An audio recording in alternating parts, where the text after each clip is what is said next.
Welcome to EPG Pathshala. My name is Asha Kothari Chaudhary and I'm a professor in English at Guwahati University. We are doing a course in Indian writing in English, and the module that I am bringing to you now is an introduction to life writing in India, its various forms and its development.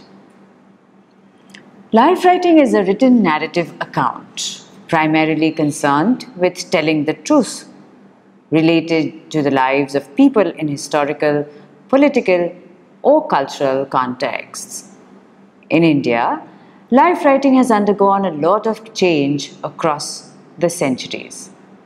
And for several reasons that scholars in India, we find, did not give too much impetus to life writing or life history or biography, unlike other regions of the world. The reason behind this could perhaps be traced as being both religious as well as social. Now, although there had been a considerable body of literature produced, life writing could only be found in a biographical form in the earlier times. Thus, what we understand as biographical writing began from the time of the Vedas, which is about the 8th century BC, while the history of autobiographical writing in Indian literature is merely around, say, 100 years old. The Jataka tales, for example, that narrate the life of the Buddha is considered to be the earliest biographical prose narrative.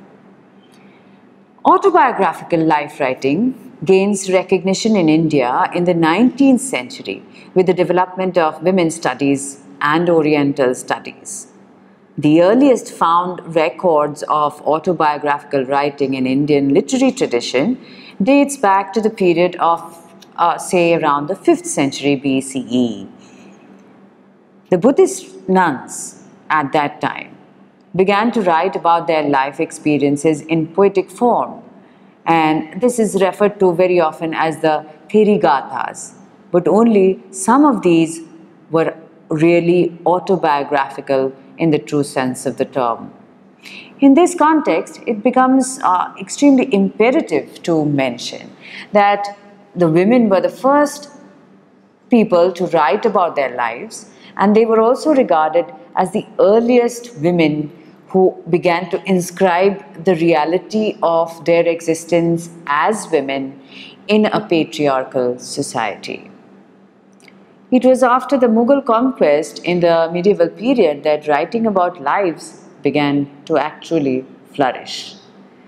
Autobiographies of the Mughals, such as the Babar-nama or the Akbar-nama or the Humayun-nama, comprise the significant events of their lives and of their political careers. Harsha Charitra by Bana Bhatta is the oldest surviving biography in India. In the Mughal period, historians were appointed in courts to record the lives and times of their emperors. What we find, what we refer usually to as biographical sketches of the great leaders of India only began to appear in collections in the 20th century. The lives and speeches of these leaders were incorporated into these sketches. A few examples of such collections include India's Nation Builders that came in 1919 by Debendranath Banerjee, or the Alva Joachim 1943 volume entitled Men and Supermen of Hindustan. Then later we have the Dictionary of National Biography, edited by S.P. Sen and published by the Institute of Historical Studies of Calcutta, that has been a very important compilation of 4 volumes, and this is being updated in the current time. Numerous biographies have been written by nationalist leaders, such as my master Gokhale, which came in 1946, by V.S. Srinivas Shastri, The Great Indian Way, The Life of Mahatma Gandhi in 1998 by Raja Rao, Jawaharlal Nehru, which comes in 1975 by S. Gopal, and the notorious biography of B.R. Ambedkar, which was called Worshipping False Gods in 1997 written by Arun Shourie. Documenting the lives of saints, of philosophers and thinkers has always been a preoccupation with the biographers working in India. Autobiography developed as a distinctive genre in India in the 19th century, a growth that evolved breaking away from the prevalent conventions. Prior to that, from the mid-18th century to mid-19th century, the literature produced in India, specifically poetry, displayed individualism and a celebration of self. It, in fact, was the impact of colonialism that the literary people began to attach value to individualism. A considerable amount of autobiographical writing in India is seen to be written in the second half of the 19th century and the early 20th centuries, particularly in Gujarati or Marathi or Bengali and other Indian languages. It needs to be mentioned here that two different types of writings which could document the progressive and personal view of the writers, and these are Govardhan Ram Madhav Ram Tripathi's scrapbooks that came in between 1957 and 59, and Rasurundari Devi's Amar Jibon.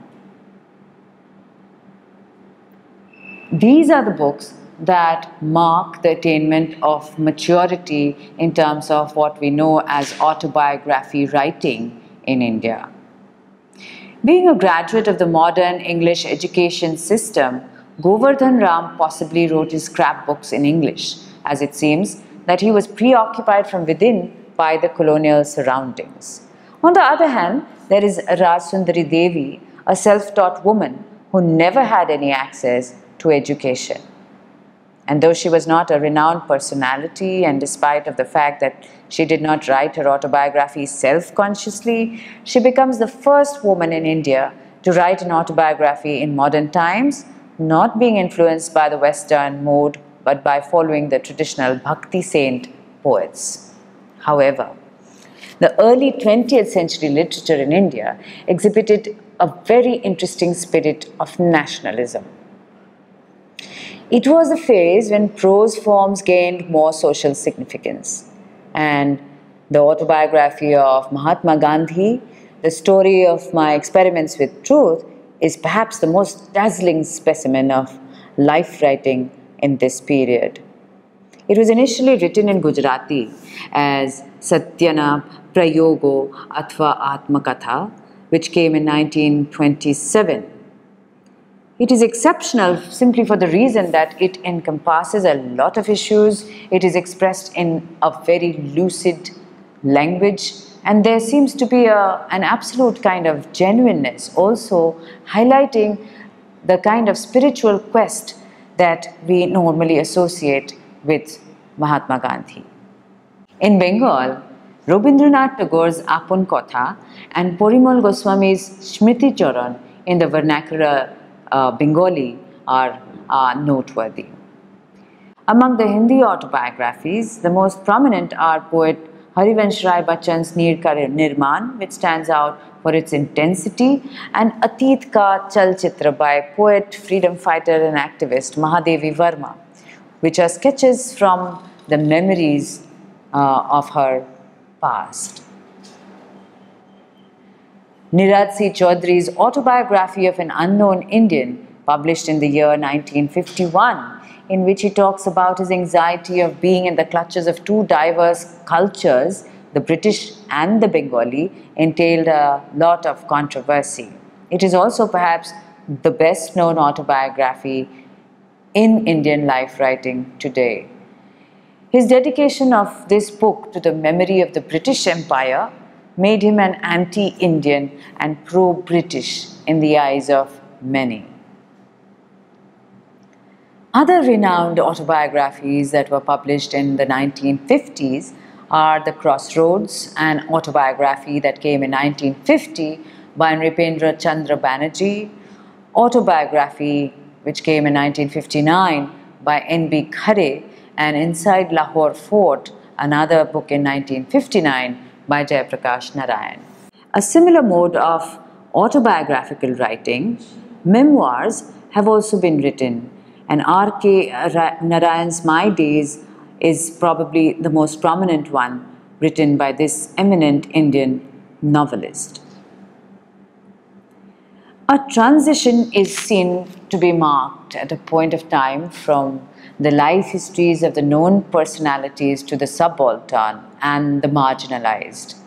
The genre of life writing hence gained a great deal of magnitude while trying to understand and study those who are socially marginalized and do not usually raise their voice. In this category, we have both the Dalits and the women writers. In course of time, the Dalit autobiographical narratives have become an integral part of Indian literature as a whole. What we know as the subaltern consciousness, the quest for identity, and the struggle to assert their dignity has become the cornerstone of many such narratives. The Dalit Marathi authors have written their autobiographies, the most remarkable of which are Things I Never Imagined, that came in 1975 by N.S. Suryavanshi, and Baluta by Daya Pawar, which marks a rising in the category of Dalit autobiography. Autobiographies of women mostly deal with their relationships with people in their lives, their identity being based, as we said earlier, on relationships, whereas men seem to mostly record their achievements and work life. This is a very interesting dichotomy that seems to be common, at least in India.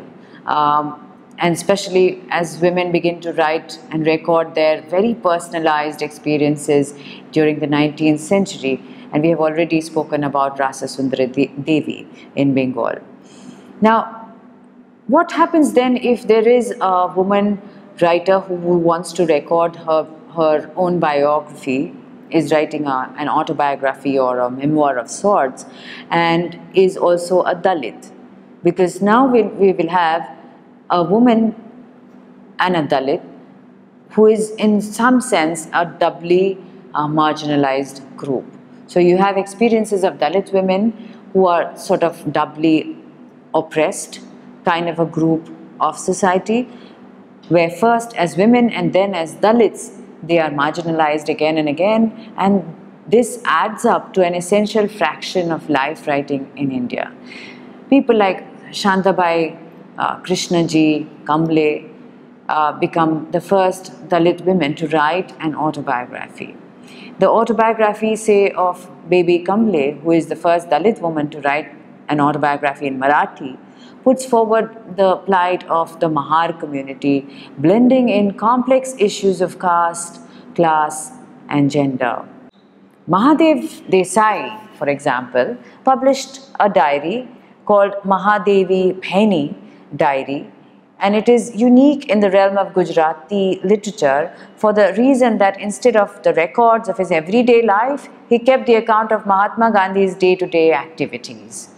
Diary writing in India, like the autobiography, is not really rooted in this country, but originates in the West and begins to be practiced in India around the 19th century. So for people of the West, diary writing is a reflection of a disciplined kind of a life. It records their day-to-day life, their feelings and emotions, their reactions on other people, and so on. But in Indian literature, diary writing becomes a kind of a way that puts forward one's thoughts and feelings practiced by socially aware people to document their activities. A letter, which is regarded as a piece of literary work, must have informative value as well as aesthetic appeal. So the qualities of a good letter rests on its probing of a subject, thought, feeling, and understanding. This prose form was found extremely promising by many Indian writers. To trace the history of the form of the letter, or the epistolatory form as it is often referred to, the letters of Ghalib should be mentioned, that make him famous as a prose writer too. Ghalib's letters were published in two different books, Urdu-e-Mualla, that came in 1868, and Ud-e-Hindi, which comes in 1869. It may be observed that every reader of Urdu literature has praised these letters for their beauty, their elegance, naturalness, and intimacy.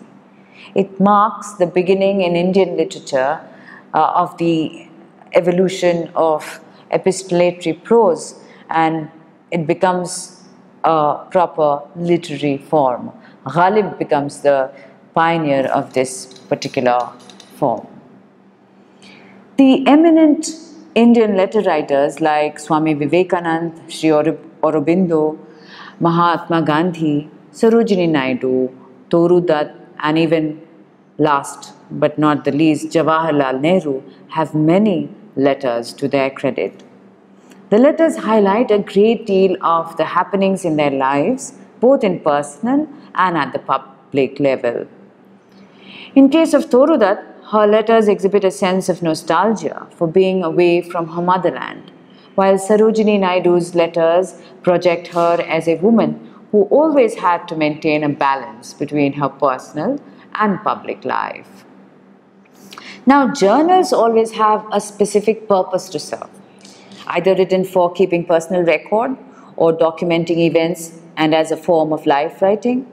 Also, journals have a particular kind of significance. For instance, during India's freedom struggle, the journals play a very, very important and a crucial role. Mahatma Gandhi edited journals like Young India, Harijan, or Navjeevan, and they were means to reach out to people with his thoughts and ideas. This genre at this particular point of time has to be understood as being extremely political in nature. Speeches which are directly addressed to people have a huge impact in their mind, as words again have a powerful, influential capacity. The performative element of speech making must also always be kept in mind when we think of speeches as a literary genre. The speeches delivered by the luminaries of India like Swami Vivekananda or Mahatma Gandhi or Nehru or Sarvapalli Radhakrishnan, or even as late as APJ Abdul Kalam, are very inspirational. Many of these speeches have been transcribed for posterity, and well-known speeches rendered by Jawaharlal Nehru on the eve of India's independence after the long-drawn struggle against the British Empire is considered to be one of the greatest speeches of all times. In this module, we have been talking about life writing in its various forms. Life writing, it must be understood, does not include merely the biography or the autobiography. In this particular section, we have talked about autobiographies, biographies, memoirs, letters, personal or public letters in that section. We have also looked at speech making. We have looked at other specific kinds of genres such as personal diaries as well. So all of these very varied kinds of instruments or vehicles, as we might refer to them, carry the onus of understanding, of inscribing, and of dispersing ideas about selfhood and self-expression in terms of what is largely nowadays referred to as the genre of life writing. Now, life writing, we must recollect, and I'm going to repeat some of the things that I have already mentioned as we begin this section, just for recapitulation. Life writing has been established as a powerful means for its ability to enhance the growth and development of a person, which is applicable across regions or cultures. And like elsewhere in the world, in India too, it is a complex and a very hybrid kind of a phenomenon, and it is not really possible to define it in terms of particular matter or method. We have a country that has a great diversity, and many of the writers who do this kind of life writing actually derive their creative materials from this variety, this diversity itself. Travel writings, interviews, personal essays, all of these constitute the other forms of life writing. The recent developments in global technology, of which India is really an absolutely integral part, is also a fast developing area in terms of the kind of inscriptions or writing that is happening in the genre, which again may be included within the larger spectrum of life writing. In the present time, people tend to use the internet to send emails and write blogs, and much of this could also be read in terms of this large genre that we have been talking about in this module in terms of life writing. Thank you.